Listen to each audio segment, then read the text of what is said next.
هي اللي هحطها على البصارة. هترفعها بقى على النار، وادي البصارة بتاعتنا لما صفيناها رجعناها تاني على النار خلاص عشان تتقل. ومعايا كده معلقة كبيرة كده من النعناع الجاف المطحون، ومعايا وملح، وهحط لها كمان كمون. كمون مهم عشان بيمتص الغازات.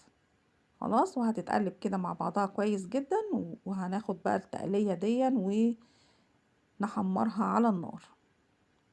خلاص بعد ما تحمر التوم على النار هصفي بقى الزيت بتاعها كده مع شوية تقلية تنزل كده معاهم على البصارة. قلبي بقى كده كويس جدا علشان الزيت ويختلط، الزيت يعني مع الخلطة دي تختلط بالايه بالبصارة. وهحط لها كده شوية ملح عشان لقيتها لسه عايزة شوية ملح. كده البصارة بتاعتنا بقت جاهزة.